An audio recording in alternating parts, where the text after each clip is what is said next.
Olá, seja muito bem-vindo. Estamos aqui em TVEJA, TV de Veja.com, e hoje a minha conversa é com o professor, historiador, escritor Boris Fausto. Tudo bem, Boris? É um prazer recebê-lo. Tudo bem, prazer é meu de estar aqui. Recentemente você disse o seguinte, olha, por muito menos o Collor sofreu impeachment. Que análise você faz desse Brasil de hoje? Acho que o quadro geral aponta para o seguinte, para o espanto de todo mundo, não é? Mesmo que a gente fosse crítico do governo, dos aliados do governo, a gente nunca imaginou que as coisas fossem tão longe, tão fundas em matéria de corrupção como elas são. Na minha opinião, também o processo de impeachment, politicamente, é um processo desgastante e complicado nessas circunstâncias. Se nós tivéssemos uma saída clara, eu acho que nós teríamos condições, com a baixíssima popularidade, com a gravidade da crise econômica, com a gravidade das acusações, nós teríamos todas as condições para que houvesse o impeachment. Agora, eu acho que o quadro não é esse. E você falou uma coisa curiosa a respeito do PMDB. O PMDB, aliás, assim tão nitidamente, é a primeira vez que o PMDB apresenta essa fissura interna, assim tão clara. Alguém atirando contra o governo e alguém podendo ser eventualmente presidente da República e é vice. Tem outros caminhos para ter poder sem estar na presidência. Aliás, hoje muita gente tem poder, talvez a presidente seja quem tem menos poder. É evidente que ela não tem condições para ocupar um cargo dessa natureza. Aliás, ela é uma invenção do seu criador, não é? Mas a gente tem aí um caminho que é o caminho das ruas. Esse é o melhor caminho? As manifestações são importantes. Agora, são um dos elementos até de uma saída mesmo. Embora seja um protesto, esse protesto indica aos políticos que as coisas não podem continuar como são do ponto de vista político. Né? Quando a oposição perdeu o que o senhor chama de oportunidade? Como cidadão, eu acho que o PSDB errou lá de saída, quando a maré petista alcançou o poder com um prestígio inegável, incontestável. Era muito difícil ser oposição. Era preciso renunciar ao poder e todas as benesses que o poder traz com ele. E como traz benesses, nós vimos, né? Mas era o que um partido de oposição poderia fazer com um programa claro, e tendo um eleitorado, nunca perdeu um eleitorado significativo, sempre minoritário, mas significativo. Mas isso não aconteceu. O PSDB não conseguiu cumprir a missão de partido político sério, homogêneo, de oposição. Até porque as suas lideranças foram desaparecendo e não foram substituídas. Há pessoas inteligentes, há pessoas capazes, há pessoas inteiramente respeitáveis, mas não há figuras de líder como a gente gostaria que tivessem sido criadas. Então o partido chega numa situação agora, que era uma situação excepcional para ganhar uma força muito grande e dirigir realmente uma transição, né, de uma forma ordenada, de uma forma serena, tal. Ele perde essa oportunidade por todo esse histórico oscilante, vamos dizer assim, medroso. Aqueles nomes que eram realmente figuras de líderes, não? Como Covas, Montoro, Fernando Henrique, que agora tem um papel importante, mas não é candidato a uma liderança, já foi. Essas figuras ou se foram ou já não podem cumprir esse papel. E você não vê ninguém que tenha essa força de liderança, quer dizer, que encarne realmente a oposição. Falta alguma coisa. O que não quer dizer que não existam bons nomes. Eu não estou falando que não há bons nomes. Há bons nomes. O Aécio é bom nome, o Alckmin é bom nome, para citar dois. O Serra, para que ele não fique bravo também. Que dilemas o senhor aponta? E a gente já viveu na história recente do país um momento tão crítico como esse? Os dilemas são muitos. Nós temos que realmente retomar todo o equilíbrio econômico. Isto é, nós temos que, como se tivéssemos ir lá para trás, retomar tudo aquilo que foi praticamente resolvido lá para trás e que foi destruído durante anos de ilusões, de ideologia, de incompetência. Mas isso lá para trás é quanto tempo? 12 Lá anos? pra trás, 13 anos? Olha, 15 anos? Sinceramente, lá para trás os 2 mandatos Fernando Henrique e o primeiro mandato do Lula. Aí, no início do segundo mandato do Lula, houve aquela inflexão que foi ganhando força inclusive ideológica, estatista, desenvolvimentista, eu diria que arcaica nesse sentido, né? Que foi uma ideologia que fez sentido no Brasil, mas não faz sentido no mundo globalizado de hoje. Aí realmente o país, a direção do país perdeu completamente o rumo. E teve uma arrogância fantástica pensando que era possível brincar com essas coisas. Baixar os juros por decreto, avisar que o país ia ter 2% de juros ao ano, e uma série de coisas. Dou só um exemplo, que agora tudo isso tem que... O jogo da verdade reaparece, né? Mas reaparece com uma necessidade de se remontar tudo isso. E no plano político nós já falamos um pouco para perceber que muita coisa tem que ser feita. Teria que ser feita uma reforma que não resolve, mas que é um caminho, uma reforma política.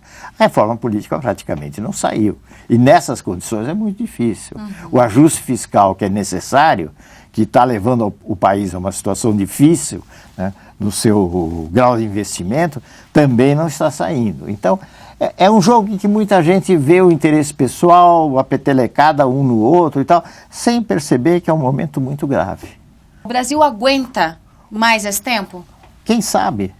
Quer dizer, a outra possibilidade, que é a possibilidade da continuação, eu não acho que seja uma possibilidade remota. Agora, o Brasil aguenta? É difícil você responder. Daqui 1 ano, daqui a 2 anos... O momento hoje é muito grave. O que será daqui a 1 ano, 2 anos? Será pior? Depende muito do que for feito nesse período de tempo, né? Isso não quer dizer que o impeachment também não se precipite agora. É um jogo que está sendo dado, né? Historicamente, quais foram os presidentes que mais machucaram o nosso país? Olha... Dilma está entre as top? A Dilma está, em termos de incompetência, para dizer o nome certo, e eu acho que ela tem boas intenções, ou tinha pelo menos, né?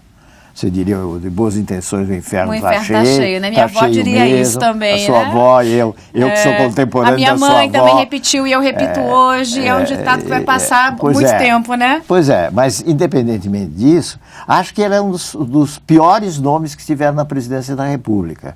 Não é que nós tenhamos figuras brilhantes na presidência da República sempre. Nós tivemos figuras complicadas, mas num outro quadro.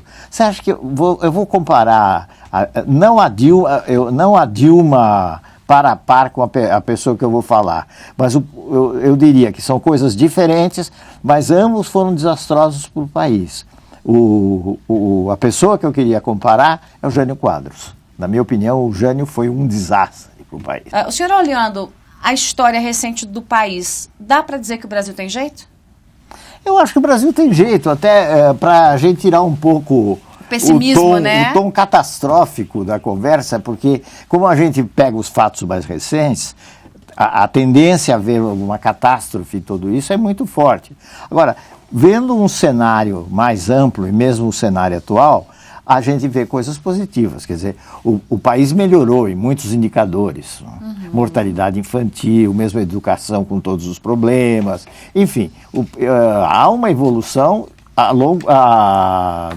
no longo prazo, na duração de longo prazo, em muitos campos. E eu diria que o PT, em certo momento, realizou uma política que, de certo modo, era uma política de continuidade, mas foi ele que teve a chance de realizar, que é uma política social, que faz sentido, uma política social eficaz.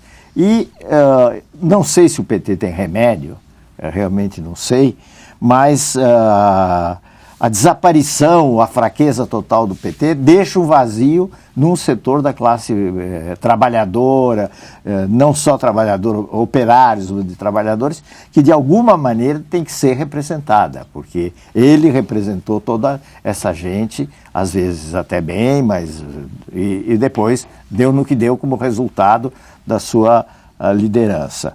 E agora, você está me perguntando, agora estamos no discurso otimista. Essa situação desse momento, e não é segredo para ninguém, chama a atenção por uma polaridade. Nós já falamos de tudo que é ruim, mas é preciso falar de tudo que é bom. A Polícia Federal, pode ter arranhões aqui e ali, mas a Polícia Federal está atuando com, eu diria que com uma capacidade e com um descompromisso como a gente nunca ouviu no passado. É verdade. Nunca existiu isso. O Ministério Público também, alguns juízes também, o Moro é o principal dessa lista. Viraram heróis nacionais. Eu tenho um pouco de medo dos heróis nacionais, essa coisa. Né? Mas, independentemente de... ele é uma figura importante, né? Discreta e tal. Então, quando você olha, só para dar um exemplo, quando você olha a entrevista dos membros do Ministério Público para a imprensa, não sei se você viu, aquela moçada lá, 15, 20 pessoas, falando com muita competência e com muita seriedade, você diz, bom, o Brasil tem jeito. Tá difícil. Mudando de fato, né? De fato, no meio de tudo isso, o Brasil está mudando positivamente. São essas forças que vão prevalecer ou nós vamos, mais uma vez, ter uma imensa crise e tal? É difícil saber, mas que tem forças aparecendo aí, estão aparecendo. Será que, por exemplo, os problemas da corrupção não se tornam menores depois de tudo isso? Corrupção sempre vai haver, né? Não é privilégio de país nenhum, não? Mas será que se tornam menores? Nós já esperamos isso muitas vezes, a partir do mensalão, mesmo antes do mensalão. Mas agora a coisa tomou tal proporção que no grande nível, lá em cima também, ficou perigoso. Sem pensar no plano moral, etc. Concretamente, ficou perigoso fazer coisas que se tornaram rotina no passado. Haja vista que o descuido, né, a respeito das evidências que apareceram de procedimentos ilícitos. Né? Porque era um procedimento normal, aceito, convencional entre a grande empresa e o Estado. O senhor se diz mais escritor ou mais historiador? Olha, hoje acho que mais escritor. Mais escritor, hoje né? mais escritor. Mas, de repente eu escrevo um livro de história. É verdade, Aí é eu volto a ser mais historiador. Se é o mais recente, um mês após a morte da sua mulher, o senhor começou, com quem foi casado 49 anos, quase 50, né? O senhor começou a escrever o livro, que é mais ou menos o diário e a experiência do luto, né? Uau! O brilho do bronze, né? Por que o senhor decidiu escrever sobre o luto, professor? Porque eu tinha o hábito de todas as manhãs escrever. E a minha escrita em continuação não seria possível nas condições do luto. Eu não tinha forças para isso, nem vontade para isso. Mas eu tinha aquele tempo que virou um tempo assustador, que já estava dedicado à escrita. Então eu quase que instintivamente comecei a pôr no papel sentimentos a respeito dessa coisa pesada, difícil que é o luto, né? E não só fiz isso, como também fui impelido a contar algumas histórias desses dias que transcorreram, depois meses, depois anos, que me pareciam histórias do cotidiano significativas. Então o livro não é um livro apenas sobre o luto, mas ele intercala uma vivência do cotidiano, algumas reflexões com o sentimento do luto em situações, geralmente não tem muito discurso, geralmente em situações concretas, como é que eu vivo o luto em cada momento. Foi uma espécie de consolo? De certo modo foi. Apaziguar um pouco a inquietação da alma naquele momento? Sim, foi. Momento que levou 4 anos.